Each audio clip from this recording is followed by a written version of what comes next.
All right, so Coach Massi, we're back here again with Raj, and we're going to go into some practicals. You can come up here, Raj, so we can talk for a second. So we're going to go into a practical.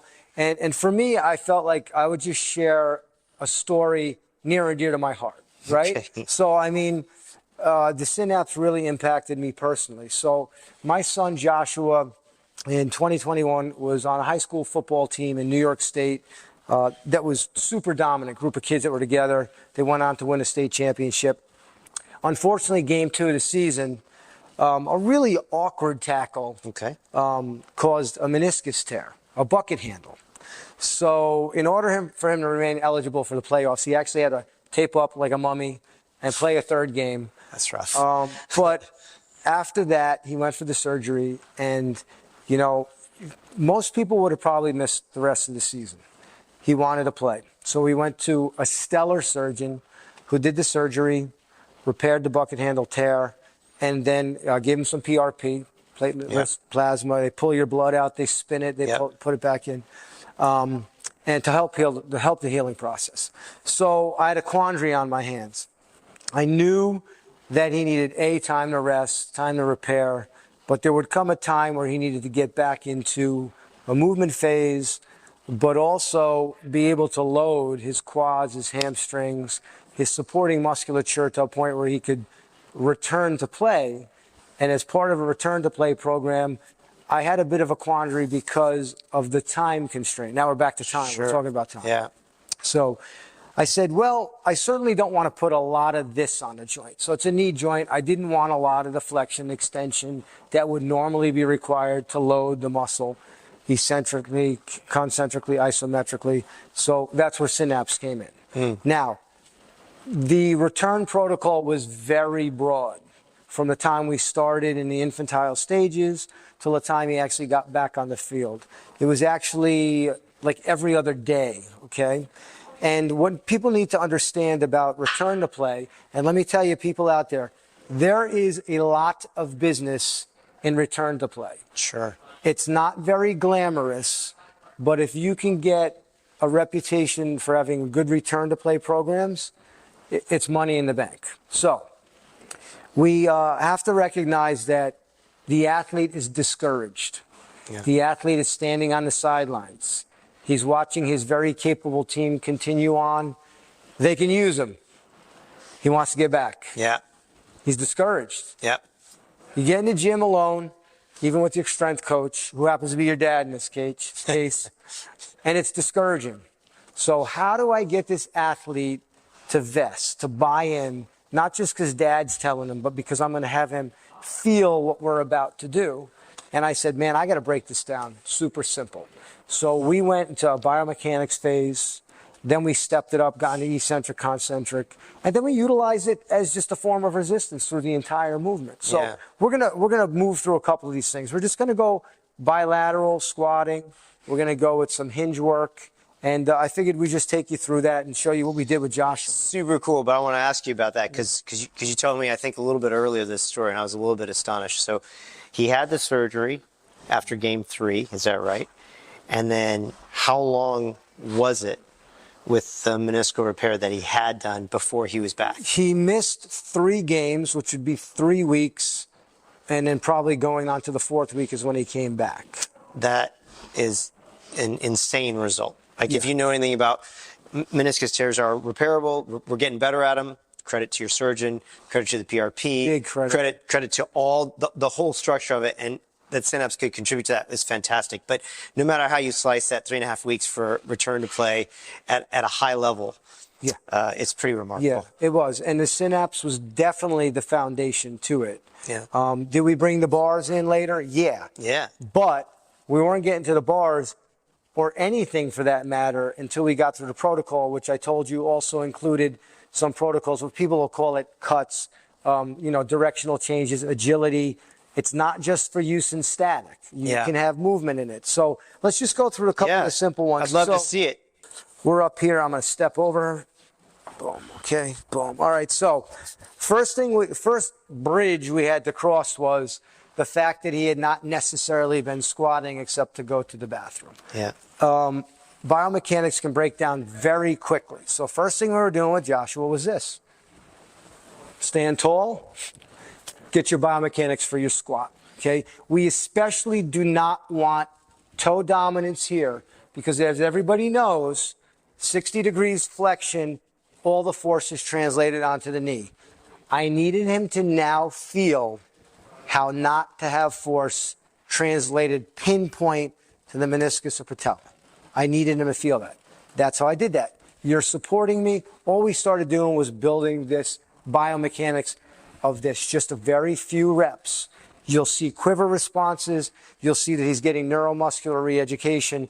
And this was literally ground zero. Yeah. Coming in here, Get him to start. you're supporting me feeling comfortable enough to say, okay, I got this. Now, what else is interesting, so if it's the left knee, you now become aware and you just start the shifting exercise. Yeah. Because you know when you go down, you're like, oh crap, I have all my weight on my right side. It was my left side. So once you get down there, you encourage biomechanics, and then you encourage that neuromuscular awareness by just that little shift. Yep. And then they start to understand where they're putting their force. After that, it was simple. We had the coach running me through bilateral squats. First thing we started doing was the eccentric here is obviously down. So you're going to try to hold me back a bit, right? Yeah. So he's just trying to hold me back. You can even go a little bit more. Try to hold me back. Give you a little bit Give more me a little tension bit more on that. tension. Yeah, there you go. Okay. And then come up here. Now load me. Yeah. So now he'll load me. Firing up and rest. So we started loading his quads in specific segments and holds. I told Raj earlier, I had him wear a very high compression short. My visual feedback That's cool. was literally looking at his quadricep groupings and seeing what was quivering. Sounds strange. You can actually see what's working, what's turning on, what's not. If one side during that hold was turned on and the other side was not quite as turned on, maybe he didn't have vastus medialis, oblique, I'd have him shift. Shift over. Just shift. Yeah. Now we're lighting it up. So we got it in two different phases. So now Raj will let me come down. Yeah. Now you're going to load Yeah. me for the concentric. Yep. We're going to have to change the anchor point Yep. at some point. Yep. So I can only get a bit of a concentric load here because I'm not high enough. We'll change that anchor point at some Yeah. point, right? And that's, you're speaking, I'm going to just interject for 1 second. So what's cool about what I see, and this is, I'm just catching up to this, so this is super fascinating for me to watch how you use the tool. Okay. So what I see here is that you created a safety zone for him to go through that biomechanical relearning process. For him to be hands-free, to be able to go down in those loads to his comfort level, that's a big step. And in this force vector, we're using this predominantly as a support mechanism, right? It's a support mechanism so that he can make that movement without having to get into that sort of constricted, sort of neurological, I'm freaking out. This is right? the support. This is the support mode. The other one's going to be more of a load. Yeah, and so then when we change the anchor point, so when you think about Synapse, this is one of the cool features of it, is that you set the force vector. It's not related to gravity. So now we're going to start to emulate gravity a little bit by actually anchoring down here lower. And when we do that, you can see that now the force vector is going to be more up and down. He might scoot forward just a bit. And it's as simple as you just have two anchor points. Yep, that's it. That's it. Now Raj also changed the handle location to make sure he can kind of, give me the appropriate resistance. So for here, we're going to just Actually slide this back Yeah, just go ahead. a hair, so that way I can pull you. perfect. Right? So now let's say you build the biomechanics. Yep. The athlete's beginning to understand it a little bit more. He's going to start pulling. Now I'm pulling. He's pulling me, and I'm going to try to resist him. And this is that eccentric load. And look, as I'm going down, I'm cueing the athlete. Hey, let's make sure those knees are tracking. And now we're just going to hold it here, right? So I'm watching the quads fire. I'm trying to see what's going on. Now I'm going to go down a little deeper, Raj. Don't let me fall to the ground. And now start loading me a little bit. Good. I'm going Driving to sit up. back. I'm going to Yep. sit back. Now I'm going to start my concept. Oh, I'm pushing. Watch. Now let's go all the way up to the top of the movement. Once you get past that phase where you know it's a little safe for that guy, make him come up. And then here, you're going to hit that isometric. Yep. And when you hit that isometric, if you see them leap forward, you know they're really not there yet. If they can hit that isometric and lean back and lock in, then you kind of know they're understanding that pattern a little bit more. What was really cool about it too is I didn't have to 2 anchors, great. I didn't have to go from anchor to anchor. You have 2 anchors. You don't want the athlete to wait for you to take your top anchor off. Yeah. But you don't even want them to have to change for the single leg work. So literally it was easy enough to just sort of scoot, well, the box is here, scoot him this way, right? So get me out there, bud. Yep. Right, so here we go. He's going to pull me down. I'm pulling down at the hip. Pulling me down. And then what's really cool about this is now you're shifting just a hair, loading that, right? Boom, boom. And you're getting your single leg work. You're also teaching them to learn how to drive back a hair, which is hugely important because when you change that shin angle more to a lunge, you're on your toe more. When you teach your athletes to drive more vertically, they understand that vertical force vector. You can give me some resistance this way. I'm going to start to load that leg. And then once you get past all that, Raj, what we did is just be my bar, right? Now you're just going to resist me through the movement. So now you start your squat. And did you move him forward to get that more downward, like well, vertical actually, vector? we wanted back. You wanted him driving back. We wanted back. Once he got back, we moved him up over then here. You got him back up. Right? And you could put a cue spot. Like this might be close enough, or you want just something the athlete can touch. Right? So if you want that cue spot, because now you get a better vector. You get more resistance. But you see what Raj is doing now? He's my resistance. And in truth, what can happen with this, the mechanical advantage that I have, you can see I've got just a couple fingers in here. Guy's a pretty strong guy, right? So if he actually fights me in both directions, right? So fight me on the way down, I can actually pull him down, right? That's how much force that we can produce. Actually, we've got to be careful because he's going to move the whole squat rack. It's moving. That's how much force he can generate. And that's what we get access to once the rehab process gets to a higher point, is that we get to start loading it at levels that are extremely high in a really safe manner. We're not going to we're not loading your spine at those levels either, right? And also, we're not loading the spine at all. Without getting into the cutting progression, we started doing simple mini step backs. Here, and then a mini step back here. So now I get that dynamic or pseudo-dynamic work, which also now gets into my flexors and gets into my glutes. So now we have that development across the spectrum. So then what we did was we also, and no need to do this to demonstrate it, kept that on. We split our legs a little bit more, put one leg up, a little bit more split stance. I like that pseudo-dynamic stepping. Because now it gets a cadence. Gets a cadence to it. And I think one of the things that I'm observing, like I said, this protocol, I'm so glad you're sharing it with me, is that you referred to it earlier, but the ease of switching between positions, because you don't have to change the load. So the load for a bilateral squat versus a single leg lunge or a single leg deadlift position are very different, especially in a rehab position, right? Here, you're literally switching those positions, and the resistance is taking care of itself. And also from the psychological perspective, you literally want to distract the athlete from the challenge he's having and want to be able to do things really quickly. You don't want to have to change over time.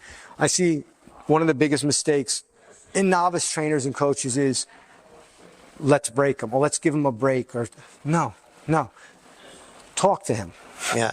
Okay, now let's just flip that belt around. We just did it, right? Look, I step over this way, Raj. Now what do we have? Now we have our hinge work, right?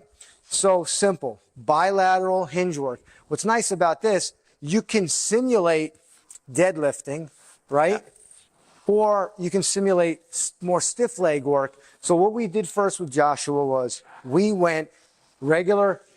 When we teach the deadlift historically, we teach a low squat because it's low risk. You tell people, this is how you're going to learn the deadlift.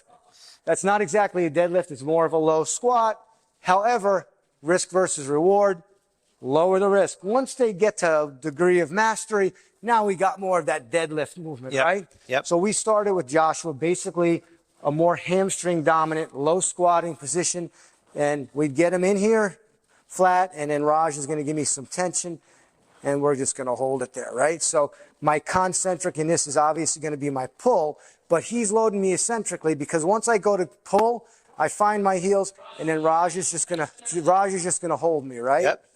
He's going to hold me. 5, 4. Now, if you start to see the hinge creeping, you could adjust it by, there you go. I'm pulling See, back Raj down. just pulled me back down. Yeah.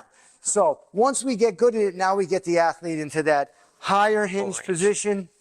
Raj is just going to change the position on the handle. there we go. We're going to And go here with we the go. higher hinge position, driving up, and then Raj is going to take me, and now we're going to start to resist that, right?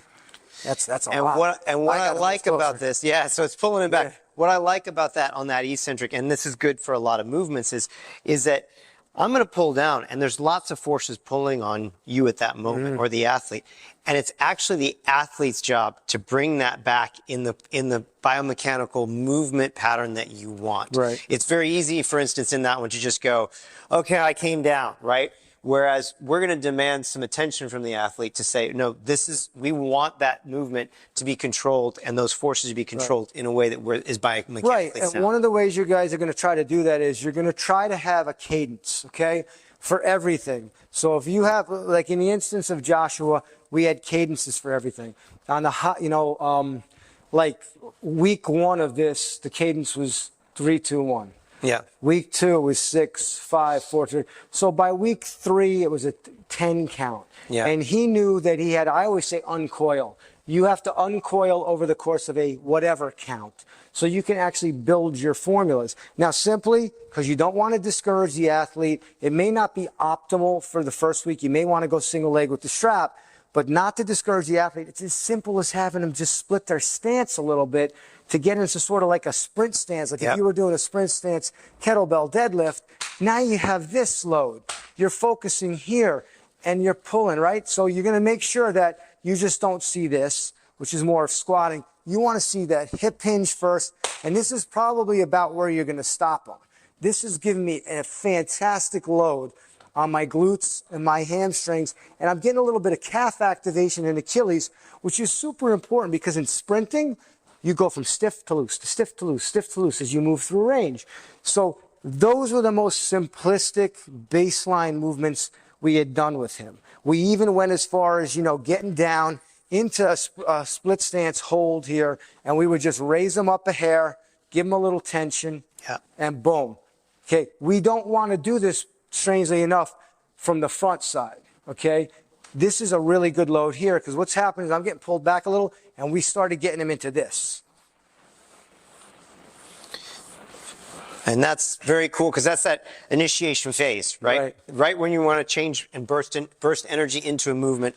That's right where you're fighting inertia at the most, right? Once you're in motion, you're not having to create that amount of force that quickly. Ideally, you still are, but that's the toughest spot to come out of the hole. Well, because force in motion is kind of, once you're, like you said, once you're on a roll, you're getting your momentum, that's a little easier to train than getting out of the hole, per se. Now, this is not to say that Joshua didn't go through some more high-level progressions. We had single legs up, right? So even from this position, then we just started elevating that front foot, getting him dropped into a single leg load because now we wanted him to get closer to the shin and femur angle we needed for him to start sprinting, just loading that up. And, Raj, there were things that we did with him, such as getting him to kind of pull across his body with his arms to understand rotation.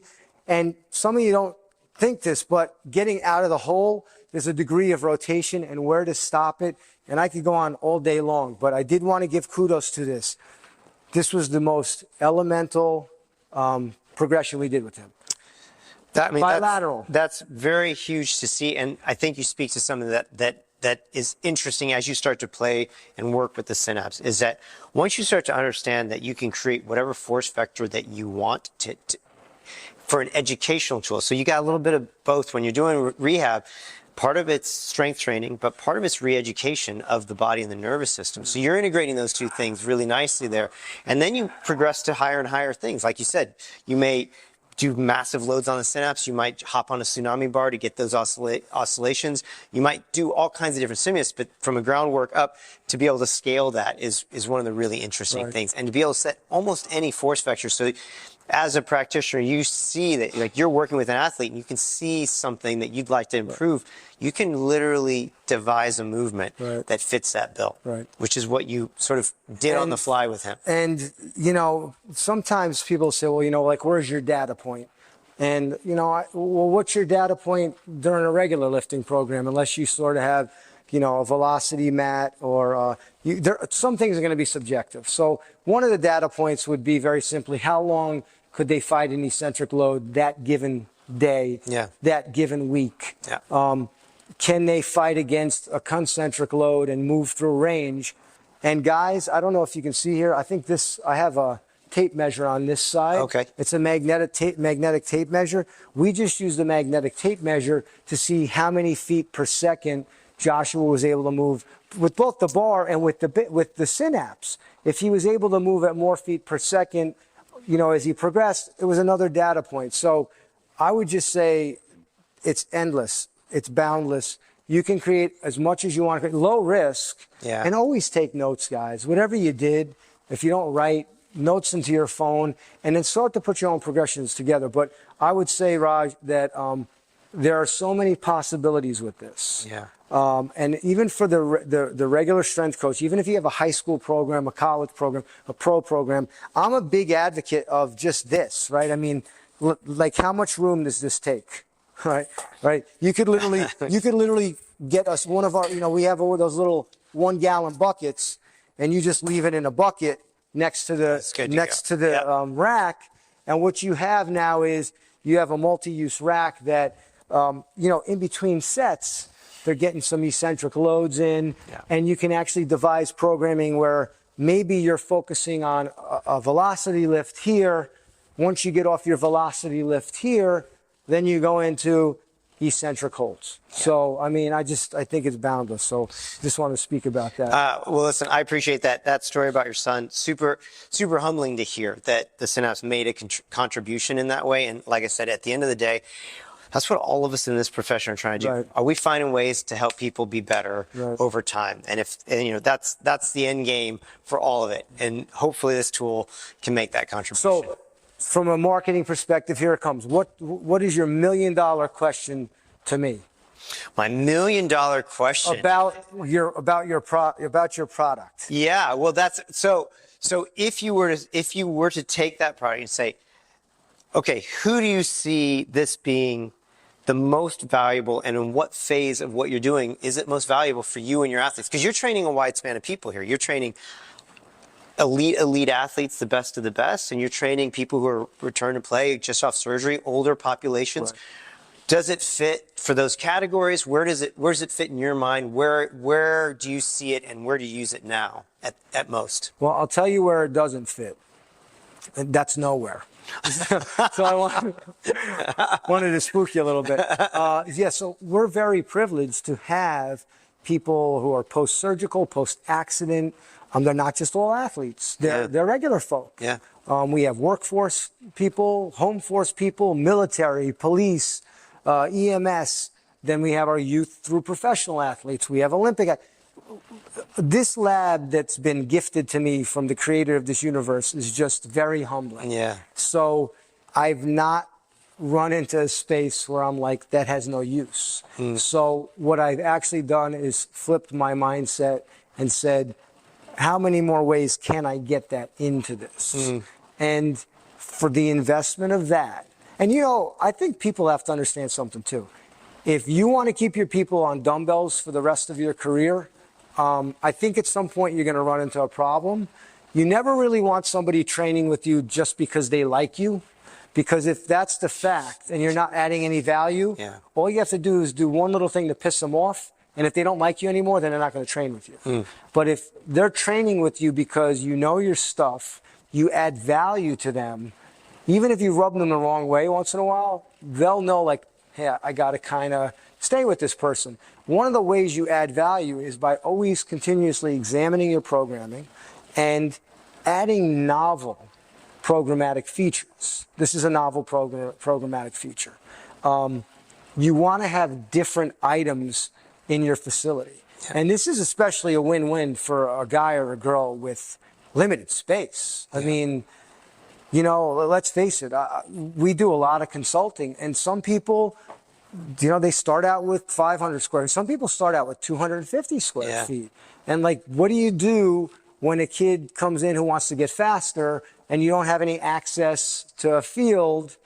And, this is it. I Yeah. mean, you can make them do counter movement jumps only so long. And, Yeah.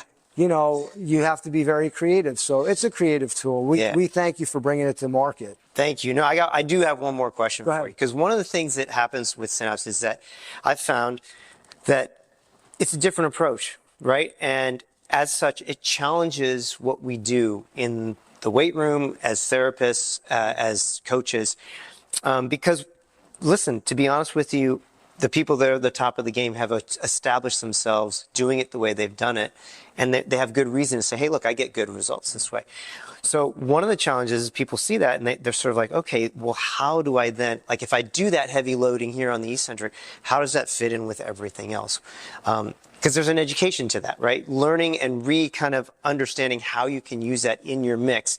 Would you have any comments about that, about how you think about that? Yeah, I mean, I always look at it like, do I want to be the same as everybody else? And there's a lot of security and safety in being industry standard. And I think in the institutional perspective, a lot of people are afraid to get fired by going outside of the industry standard. Sure. But I always say, do something different, because when you do get fired, because most strength coaches, if we're talking to strength coaches, they're going to get fired at some point in their career. And it's not even your fault. Yeah. You're just going to get fired. Yeah. So wouldn't you rather go out into the open market being the guy who does something or girl that does something different, as opposed to being the person who does what everybody else does? So do you want to compete or do you want to create? And life is about that. And entrepreneurship is about that. And business is about that. And relationships is about that. Yeah. You have to create. So it's as simple as getting 1 or 2 or 3 or 4. And where does it fit in my programming? It's simple. Your people do a dynamic warm-up. Put it in before your dynamic warm-up. Yeah. And what's really cool about it is the learning curve is not that bad. So even to run it yourself, and what I found, which is really cool, is I'll put partners on it. Yeah. You don't need to be a strength coach to help somebody just get a little eccentric load before the dynamic warm-up. Yeah. So we'll put one out and we'll say, hey, you and your partner, before you're doing your foam rolling and they show up 15, 20 minutes early, then get over there, put the strap on and go hit some eccentric loading. It's cool. It's inclusive. Yeah. So to answer that question in a nutshell, it's not like anybody's not going to. Now, I think the better answer is, why do people have to have it, is the better answer. And I think the better answer for that would be, we're getting into a very data-driven society. We're also getting into a society where people try to do things different that are on the fringe. The concept is not on the fringe. The concept is inside the textbook. So if you're worried about that, the concept is literally inside the textbook. Just the method is A, more affordable, and B, more user-friendly. So you need to have this because there's so much scientific research. I mean, you probably did your own studies, but you probably also looked up a lot. Yeah. You researched a lot of studies because you don't need it just to apply to this. Eccentric loading is eccentric loading. Yeah. Concentric works concentric work. Isometric works isometric. So get the tool, begin to utilize it. I'm really excited to see what you do moving forward with the certifications. We talked briefly off camera about me getting involved. I'd love to get involved, do some programming that's sort of our bailiwick here, less speed and agility programming. So, maybe you guys will see us out on the road together, and we'll be doing our own symposia soon. But I appreciate your time, Raj. This has been fantastic. It's been a day. Thank you so much. So much fun to hang out with you. One, pick your brain, see how you're using things, getting your perspective. It's been a blast. Amazing, man. Thank you. Thank you. Thank you. My man.